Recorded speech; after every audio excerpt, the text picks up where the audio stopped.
It's a hive of activity here at Dropley as Canadian Pacific's boiler is brought out for turning, marking a huge leap in her overhaul. Welcome to In the Loop.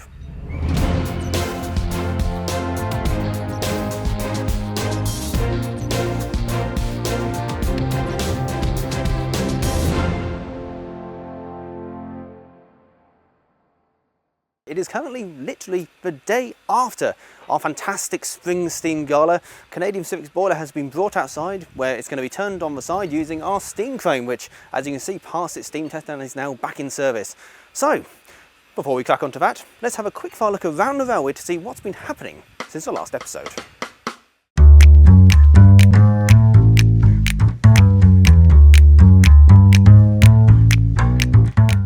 At the start of the month we had our spring steam gala with two visitors, Pendennis Castle from our friends at the Didcot Railway Centre and Goliath from our friends at the Dartmouth Steam Railway. The event was absolutely fantastic. There were some minor snags which were quickly rectified, and even better news, Goliath is staying with us for the rest of the season in regular service along with our pool of other locomotives, so please do come down and hopefully have a ride behind this fantastic locomotive. Over here in the carriage works we have something a little bit different in stock. This is a ferry van used for taking freight from the UK to the continent. Before the days of a Channel tunnel, the only way to do this was on, well, a ferry. You could buffer these up all together, put your freight on, cars could roll in between using these sturdy plates here to drive essentially all the way down the train, Channel tunnel style. The whole train could then be taken onto a ferry. It would be chained down to stop it rocking in the waves. It has a number of features compatible with UK and European railways, from the buffers to braking systems to steam heat pipes. But the carriage boys have found a more modern day use for it, which I think you'll find rather interesting. Instead of carrying freight to Europe, welcome to our new mobile carriage stores. When a coach comes in for an overhaul, the idea will be this van will get buffered up to it and everything from the inside will be ferried, no pun intended, through those doors to here. It will then be cleaned and taken forward. Along here, what you will eventually see is lines of shelving and racks. The idea will be that everything in here can be stored, taken away for repair or replacement if necessary, all while the exterior and interior work on the main carriage bodywork is going on.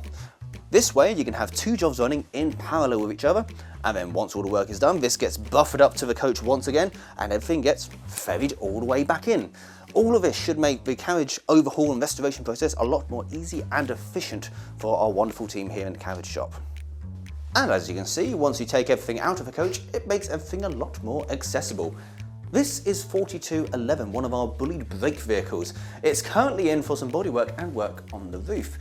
Everything here is original woodwork, and understandably, after a good few years outside exposed to all of the elements, they have deteriorated to an extent where work needs to be done. What the carriage shop team are going to do is take off the old roof, put new roof boards on, and then coat it with the epoxy which we saw being applied to the BY van, which will make it significantly more durable and prolong the life. Well, here's something you don't normally get to see. I'm currently standing in the guards compartment, albeit it's missing a bit of a wall here. They need to do some work on the floorboards while it's here, so what they're going to do is take the opportunity to make the guards compartment itself a little bit bigger. And then the guards van is everything over towards you guys. One interesting little feature of bullied vehicles is this. This is part of a periscope. Essentially, it allows the guard to see along the front of the train to check everything's okay without needing to stick their head out the window. Little things, eh? The brake van we saw in last time with the underfloor wiring being done, well, they're doing some more work on the door pillars, which are these bits here. After, again, a few years, they get worn out over time, water damage, moisture seeping in, and essentially that was the old one, and that's the new one. Again, general wear and tear and maintenance. Now, another door on that same coach needed a bit more work done to it, so it's coming in here to the woodwork shop. Essentially, thanks to their experience in previous doors, they've managed to save what they can. There's a few new bits that have been built using patterns they have here in the workshops. Some of the metalwork has been refurbished from other doors as well. So they've managed to save a fair few components, about half of them, replace the other half, meaning that this door is now ready to pretty much go back onto the coach, and they're ready set up for the next door to come off as well. While the coach is in here, they've taken the opportunity to take the bogies out, which are currently outside to do work on the horn guides, which we've covered previously. So needless to say, the carriage shop team have got plenty on the go at the moment. Over here in Ropley MPD, you see our little tank engines boiler has moved over from the boiler shop into the main shed. What they're currently doing at the moment is grinding off the smokebox paint, ready to reapply it. Essentially, the paint here is a special heat resistant type which gets baked onto the side of a smokebox because the amount of heat you find in there. Beneath me you can see the ash pan, which is brand new and fabricated, and they've got the crinoline on the side for test fitting the boiler cladding, and they'll also start putting on the boiler fittings as well. Further down in the workshop they have the bottom end, which is pretty much done. It's there, it's just waiting for the cylinder block to come back and then it'll all be plumbed together. So excellent progress as always. Looking at 499, the front bogies are having their axle boxes trial fitted. Now this is a process we've seen before with other locomotives, where essentially they cover the axle in engineer's blue, they put the axle box on top of it and essentially roll it around, and you see where the high points are. In theory, the high points and only blue that should be left transferred onto the axle is right at the top. There shouldn't be any more. Do that, take it off, scrape away where you need to, put it back on until you get your results. Looking at our standard 75079, the con rods are here and they're currently being measured. Essentially, you need to make sure the centre points of the con rods match exactly, or within a few thousandths of an inch, the centre points of the wheels. Best case, they're too big and they don't fit, or too small and they don't fit. Worst case, they could warp, because each cylinder you've got about 40 tons of force pushing against it. And if they don't fit exactly and not kept in check, they're going to warp. Ultimately, the engine will fail, which is why they're being measured now by Matt. Now looking at the wheels themselves, the interiors are currently being painted and soon the exteriors will be as well, so a lovely BR black look. Looking at the tender for the standard 4, they're currently doing some finishing off jobs, so they're making the doors for the lockers, which you can see at the top.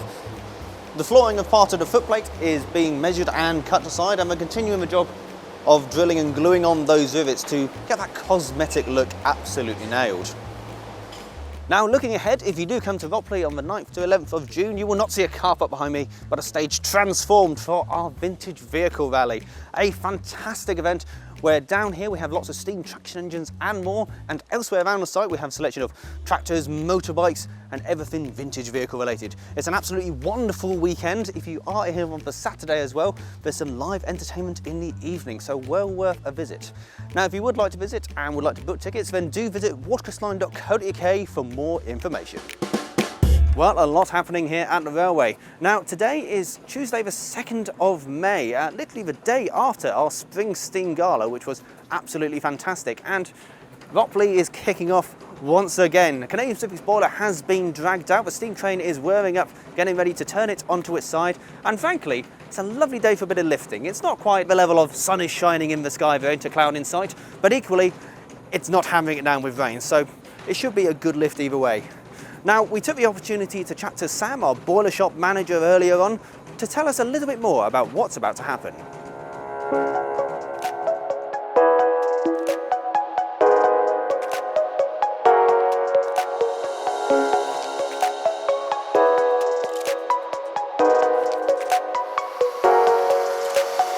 Hello, Sam Robotham, boiler shop foreman. We're just setting up today, ready to turn Canadian Pacific's boiler. You can see some of the locos are just being moved out of the yard to make room for us to do that. Once they're all out the way, the crane's going to be brought down into the yard. There's a bit of setup then to do to get that ready to then lift CP's boiler that you can see here behind me. We'll put that down on the floor on its back and then adjust how that's stropped to then be able to sort of roll that over onto its side. Once we've got that on its side, it can be lifted back up onto the trolleys in order to go back into the boiler shop. The reason we want it on its side today is to enable us to carry on the job of staying the boiler, where there's only the crown stays now left to be fitted and knocked over. Once we've done the crown stays on the boiler, the next stage will be then it will come back out in the yard and be lifted into the upright position, where essentially the boiler all the finishing off jobs can be done then. If we haven't already put the tubes in, the tubes will go in, be beaded over, seal welded at the firebox end. Other sort of various little just finishing off jobs, just a few faces where fittings go onto the boiler just need to be finished off and studs fitted, and then after that we'll be ready to box the boiler up watertight and do a hydraulic test. Yeah, it's nice to be able to use the steam crane today. It'll be its first big lift after being out of action for a couple of months over the winter. The boiler's actually had a 10-year inspection on it. Luckily it didn't need too much work this time. It's just had a little bit of work fettling one of the big mud hole doors to make that a better fit than it was. But otherwise it's been quite an easy turnaround for that one. We're quite lucky here to have a large steam crane that's capable of lifting and turning the boilers. It saves us having to hire something in externally. It means we can just keep everything in-house. We're not reliant upon third-party contractors. It just makes the job a lot easier to organise and manage. Interestingly, it's one of the reasons for having 2 steam cranes on the railway is the smaller, the 10-ton steam crane gets used to lift the boiler out of the 45-ton steam crane when 10-yearly inspections and maintenance are required on that one.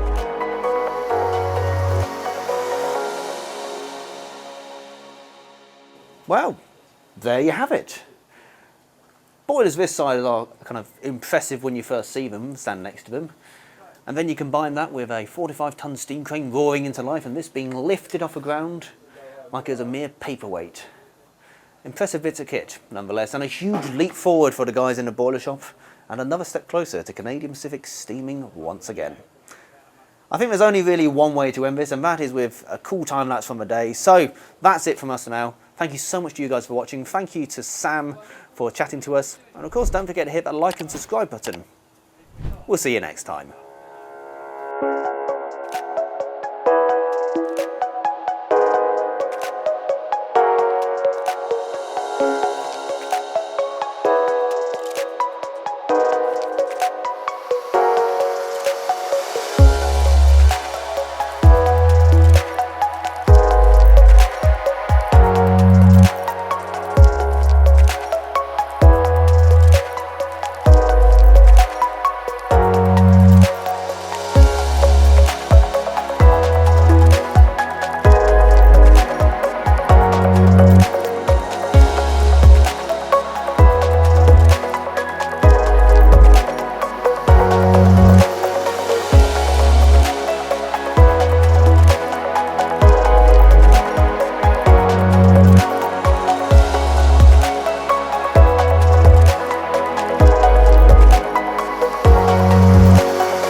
One more little bonus feature. A few of you may have noticed that we haven't actually done the credits yet, where we say thank you to everyone who helps make every individual episode.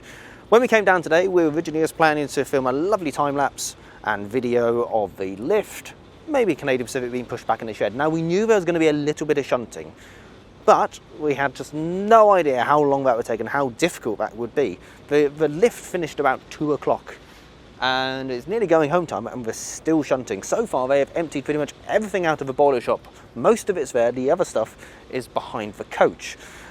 That's only to get one new item, which is Canadian Pacific's smoke box, wheeled in, and then Canadian Pacific's boiler will go onto the other road and the boilers will flip around, jumble around, and also that involves emptying out the carriage works, and we need to get everything in place so the new coach can come in for work to start on that.